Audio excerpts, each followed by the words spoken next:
सब देखने वालों को आज का दिन जो है वो इंतहाई मुबारक हो, इंतहाई पाकीज़ा दिन है। ज़ाहिर है एक बहुत बड़ी अल्लाह की नेमत है, लेकिन आपकी तवज्जो जो है वो हालात हाज़रा पे और मेरे ख़्याल में उन सुन्नतों की तरफ आज दिलवाना चाहूँगा जो कि रसूल पाक सल्लल्लाहु अलैहि वसल्लम और उनकी औलाद ने या उनके ख़ानदान ने कायम की। मिसाल के तौर पे अभी बैठे बैठे मेरे जहन में इमाम इब्न कसीर की ये रवायत आई जो कि वो रावी करते हैं।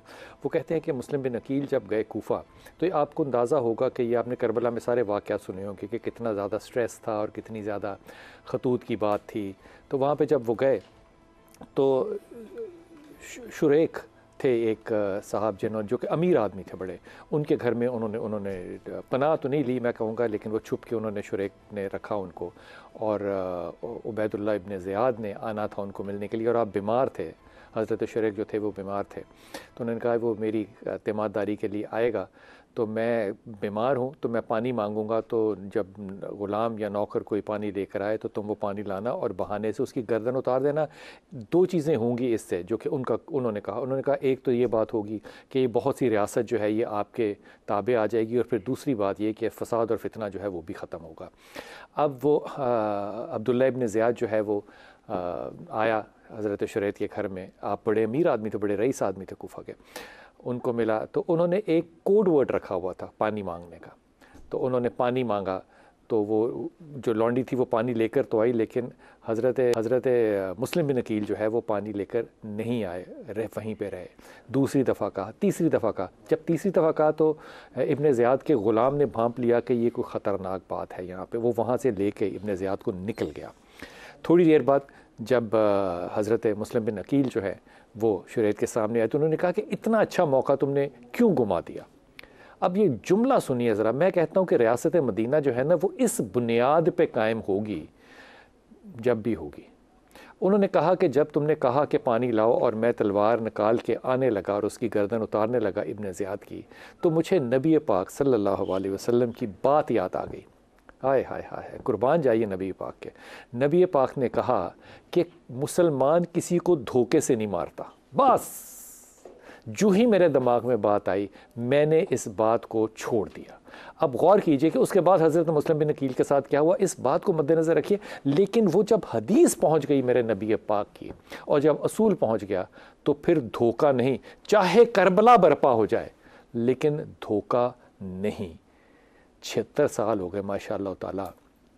आपको शायद कोई साल याद हो जिसमें किसी दुकानदार से लेके, किसी रेडी वाले से लेके, किसी सियासतदान ने के ऊपर आपको पूरा यकीन हो कि हमें इस साल धोखा नहीं हुआ। बहरहाल बात करते हैं अपने इंतहाई मोहतरम मेहमानों से। डॉक्टर तारिक साहब हमारे साथ। अस्सलाम वालेकुम तारिक साहब। ये बात मेरे दिल को इब्न कसीर की छू गई है कि क्या बात है जब वो मुसलमान किसी को धोखा नहीं देता।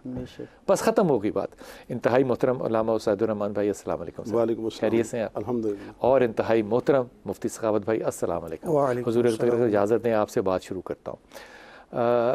हमने हमेशा स्कूल में भी पढ़ा, किताबों में हमेशा रखे, चौधरी रहमत अली ने जो पाकिस्तान का नाम है ये तख्लीक किया, इस पे तो कोई दो राय नहीं है, किया उन्होंने, सब ने पढ़ा।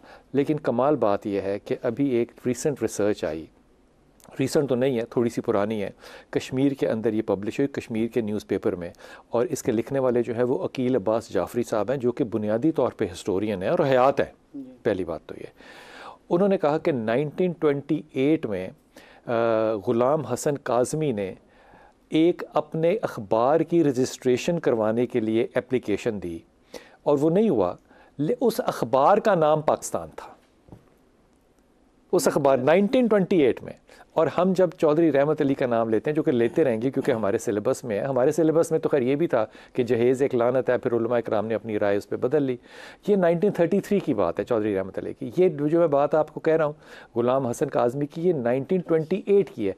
फिर 1935 में एबटाबाद में आपने पाकिस्तान के नाम से अपना वीकली जो था वो शुरू किया। हुज़ूर एक तरफ हम कहते हैं कि 27वीं की शब को पाकिस्तान यकीनन बना, रमज़ान, लेकिन दूसरी तरफ इस मुल्क के अंदर ना रिसर्च हुई, ना डेवलपमेंट हुई, ना हमने तारीख़ी तौर पे सच बोला, ना हमने दुकान के काउंटर पे खड़े होकर सच बोला, ना हमने इस्लामाबाद की रियासत में बैठ के सच बोला। इस मुल्क को जिसको 27 की शब को तख्लीक किया गया हो, क्या उसका कोई रूहानी पहलू नहीं होना चाहिए? बिस्मिल्लाहिर्रहमानिर्रहीम, अल्लाहुम्मा सल्ली व सल्लिम व बारिक अला सय्यिदिना व मौलाना मुहम्मदिन व बारिक व सल्लिम व सल्लु अलैहि। बहुत शुक्रिया बिलाल भाई, आपने वक्त दिया और मैं अपने नाज़रीन व सामीन सब को आज़ादी की मुबारकबाद देता हूँ। अल्लाह की बड़ी नेमत। जी बिल्कुल, अल्लाह ताला हमें इसके जो असल पहलू हैं उनको समझने की तौफीक अता फ़रमाए। अब आते हैं उस बात की तरफ। देखें, पाकिस्तान जो है ना, पाकिस्तान इसका और मदीना तैयबा का ये एक रूहानी ताल्लुक़ है। अगर आप इस लफ्ज़ को भी देखें ना, पाकिस्तान को और मदीना तैयबा के अल्फाज को खोलें तो ये दोनों बिल्कुल एक ही तरह हैं। मदीना तैयबा भी पाक लोगों के रहने की जगह और पाकिस्तान भी पाक लोगों के रहने की जगह। अब अगर हम ये देखें कि हमने इतने साल गुजरने के बाद भी हम देख रहे हैं कि पाकिस्तान चल रहा है, तो यकीनन इसके पीछे एक रूहानी ताकत है। अगर हम सिर्फ अपनी बात करें, अपने मुआशरे की बात करें, तो मुआशरे के अंदर जब आप कहती हैं कि चल रहा है, इससे क्या मुराद? चल इतने धोखों के बावजूद भी चल रहा है। देखिए ना, अगर हम ज़ाहरी तौर पर देखें ना, तो किसी ने खाने के अंदर कसर नहीं छोड़ी। एक दुकानदार से लेकर जी हस्बे तौफीक कह सकते हैं इसको, कि जिसका जितना हाथ पड़ा उसने छोड़ा नहीं है।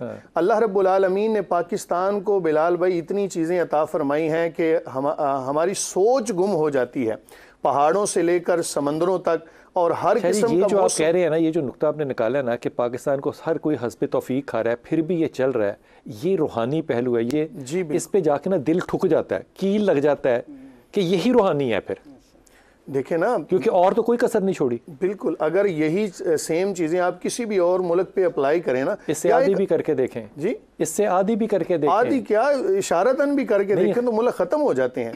पाकिस्तान असल में बिलाल भाई ये उस नज़रिए पर बना है कि जो नज़रिया था ला इलाहा इल्लल्लाह मुहम्मदुर रसूलुल्लाह, कि ना तो इसके। और फिर ये बात याद रखें कि जब किसी भी मामले को शुरू करने के लिए एक अच्छी नीयत कर ली जाती है ना, तो फिर अल्लाह रब्बुल आलमीन की मदद शामिल हाल होती है। और ये रूहानी ताकतें हैं जिसकी वजह से ये चल रहा है, वरना खाने वालों ने बिल्कुल कसर नहीं छोड़ी। मैं अभी वो बयान कर रहा था, दरमियान में बात कट हो गई, कि एक सब्जी फरोश से लेकर ना बिलाल भाई, तो आला से आला अफसर तक, इल्ला माशाल्लाह, हर कलाम के अंदर इस्तिस्ना होता है, हर महकमे के अंदर अच्छे लोग भी होते हैं।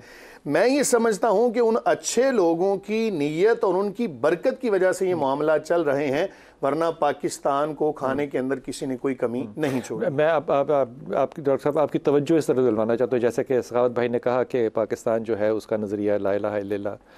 अब ये जो ला इलाहा इल्लल्लाह है, ये 18 साल के लड़के का एक तकरीरी क्या कहना चाहिए, तकरीर में एक जुमला है, और फिर इस जुमले पे, इस मिसरे पे उसने बाद में पूरी नज़म लिखी है, असगर सुदाई।